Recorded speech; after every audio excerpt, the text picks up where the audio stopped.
Bonjour à tous et bienvenue à l'émission Pourquoi Padré. Et aujourd'hui, nous avons une question de Gabriel. Pourquoi dit-on que Jésus est ressuscité le troisième jour ?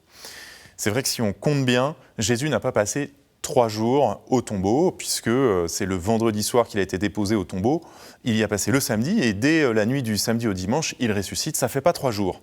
Ça ne fait pas 3 jours, mais si l'on compte en journée juive, eh bien, on arrive effectivement au 3e jour. Pourquoi ? Parce que la journée dans la Bible commence le soir et se continue le lendemain dans la journée. Souvenez-vous, dans le livre de la Genèse, il y eut un soir, il y eut un matin, 1er jour, 2e jour. C'est comme ça que l'on compte. Si bien que Jésus étant mort vers 15h le vendredi, il y a une première journée qui est ce vendredi.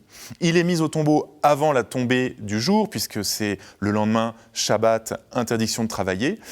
Il est mis au tombeau donc lors de ce 1er jour, le vendredi. Il passe un soir, un matin, le samedi tout entier au tombeau. Et puis le 3e jour, le dimanche, commence le samedi soir, toujours dans cette façon de compter juive, et on peut considérer que ce 3e jour donc commence le samedi soir, et Jésus va ressusciter dans la nuit du samedi au dimanche, dans la nuit du 3e jour, et c'est effectivement donc le 3e jour que Jésus est ressuscité des morts, si l'on compte de cette manière-là. Il est important, il est même essentiel pour l'accomplissement des prophéties de l'Ancien Testament que ce soit un 3e jour. Souvenez-vous, dans le livre de l'Exode, lors de l'annonce de la manifestation de Dieu, Moïse dit « Le 3e jour, vous verrez la gloire de Dieu ». C'est comme une annonce de la résurrection. Et puis il y a la célèbre histoire de Jonas. Il a passé 3 jours dans le ventre du poisson avant d'être recraché. C'était le symbole qui préfigurait la résurrection du Christ, qui le 3e jour devait sortir, non pas du ventre du poisson, mais des entrailles de la terre, de son tombeau.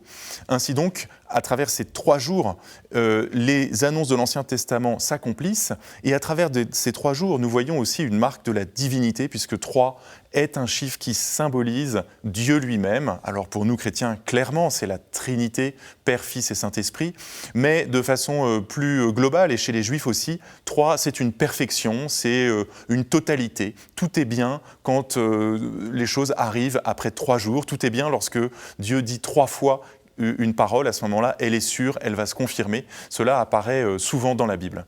Voilà quelques éléments qui nous permettent de comprendre ce 3e jour et d'habiter pleinement le Triduum Pascal, puisque Triduum Pascal signifie les 3 jours de Pâques, de les habiter dans cette temporalité de la liturgie qui est celle de l'Évangile, de Jésus dans sa passion, dans sa mort et dans sa résurrection.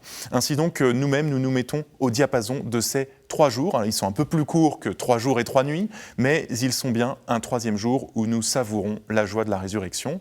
Bonne semaine sainte à tous. Vous pouvez poser vos questions comme Gabriel à l'adresse pourquoipadré@ktotv.com ou sur les réseaux sociaux avec le hashtag pourquoipadré. Retrouvez toutes les vidéos de Pourquoi Padré sur ktotv.com. Bonne journée.